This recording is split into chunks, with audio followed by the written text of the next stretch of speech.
All right, we're live. G'day, my name's Ralph Mayhew. I'm the pastor of Village Church, as you may well know. And this afternoon is a little bit different. We've had to cancel our 4 p.m. gatherings. So first of all, I'd like to apologise for that.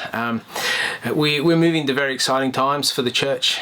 Daunting times, challenging times, but exciting nonetheless, of what it means to be the church and to come together. And I think as we embrace this challenge, what really matters will rise to the surface, and what matters less will kind of fall away. And Jesus will continue to show us the things he wants to see and be close to us and guide us through his Spirit. So we want to be clear about why we made the decision to cancel Village Church and also cancel Burleigh Heads Uniting Church's congregational meeting this morning. And to do that, I've invited Dr. Dale Kerr. Dale's part of Village. It's great to have you. Thanks. And Dale has some unique medical insight into this, which can help us all navigate our way through.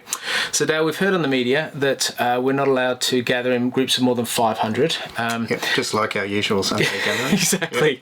Yep. So on the off Sunday, when we're a little bit below 500, yep, perhaps like this afternoon, yep, why would it be a good idea? What's the wisdom in doing what we've done?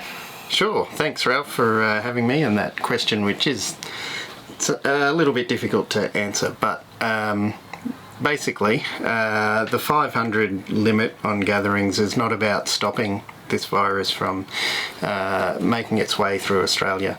The idea of that is entirely at a population level to slow down how quickly it moves through the population. So it's a little bit more controlled and we can deal with cases as they come a little bit better.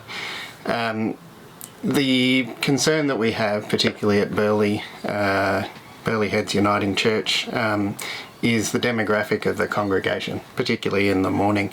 There's a significant, as we all know, age-related problems, particularly with mortality in COVID-19. And so the main aim of what we're doing is trying to prevent its spread straight through both of our congregations and causing significant impact very quickly. We have probably made this decision quite early in things, and some people would wonder why we've jumped in so quickly, and I think you'll come to this, but part of that is about finding out how we can make this work the best before we're all of a sudden everybody's stuck in their house and you can't really have contact with anyone. So it's a very significant worldwide pandemic.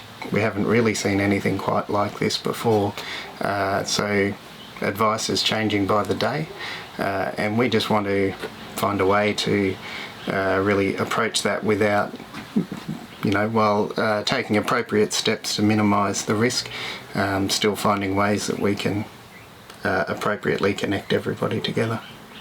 So part of the issue is large groups and revolving groups of people. Can you speak into that? Yeah, so obviously this is a disease that's passed from people to people. So the more contact you have with the more different people, the more likely you are to be exposed to the virus. And particularly in large groups where, you might only have 1 or 2 people who have it, but they can expose quite a large number of people to it at once. With most diseases like this, including COVID, you do become contagious before you start to show symptoms. So obviously we want to try and minimise the impact that can then have. If we have somebody who doesn't know that they're unwell yet, having contact with a large number of the congregation at once, that would be a concern. And what's the forecast of this? It's all come on pretty quick. We've seen it since December in China. Our Australia experience has been a bit panicky last week or two. It has been. I guess we've already reached the point of exponential change with this disease. So we've now reached a point where every 2 to 3 days we're doubling the number of cases that are detected. So it's not contained, it is spreading, and it will continue to spread through Australia.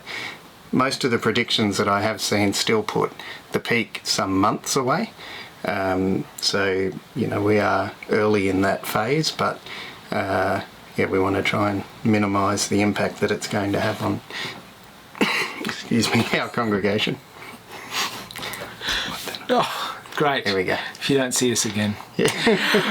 All right, so let me talk about what church looks like. For years, the church has been thriving under the hardest of situations because it's adaptable. The church is ultimately the people, not the building. And so we need to ask, how is God calling us to adapt to this situation? It's very daunting. It's very jarring. It's very challenging. But it's also very exciting.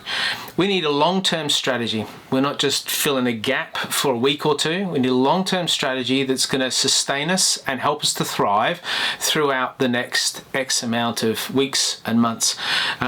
We need to reduce the number of people that are gathering together in large groups. We need to reduce the number of people that are gathering together with groups which are different people involved all the time, as you just heard. And we still need to be the church. We still need to come together to encourage each other. We still need to worship God. And we still need to care for each other. So we have a plan, a chance to explore new ways of coming together. And if this were a plan, we'd take 6 months to roll this out, not 6 days, which is what's happening. But here it is. We've invited 4 people or couples to become hosts who are part of Village Church, you know them, to become hosts across the Gold Coast, creating geographical hubs where people may choose to connect with and gravitate towards, who will facilitate Sunday 4 p.m. gatherings. So we'll all be worshipping at the same time, just in smaller groups, house churches, if you like.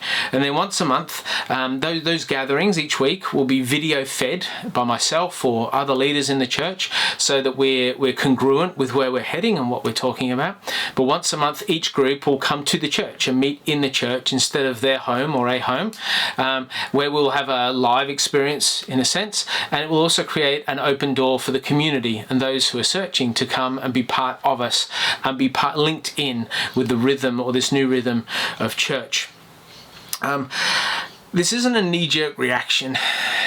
This isn't out of fear. This isn't like, oh my gosh, the world is ending. This is actually out of, how do we love people and how do we be most responsible for the lives that have been entrusted to us by God?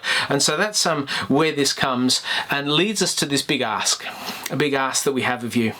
So we would like to invite you who are part of Village or who would like to become part of Village to choose a group based on geography. Where's the easiest place to get to? Or based on relationships. Who do you most like hanging out with?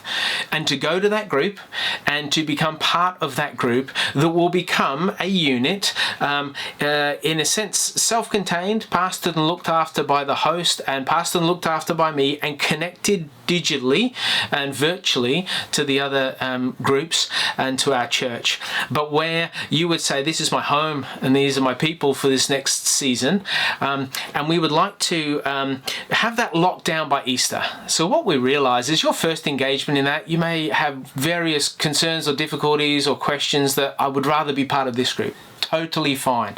We'd like to encourage that, but by Easter we'd like to have these locked down so that the only new people coming into that group are people you've invited, your friends, your co-workers, your neighbours, people who are searching, people that you'd like to have part of that experience. But we as a village will have 4 significant hubs across the coast where we can be the church gathered together once a week, but also be the church throughout the week.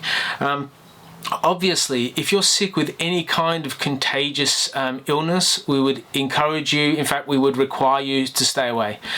We still want to look after you, so please tell us so we can pray for you, so we can keep you connected.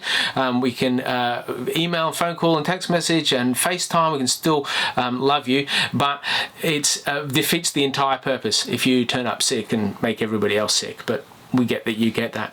We're working on the tech side of things. As you can see, this is a trial run. It'd be interesting to see what you think about this setup.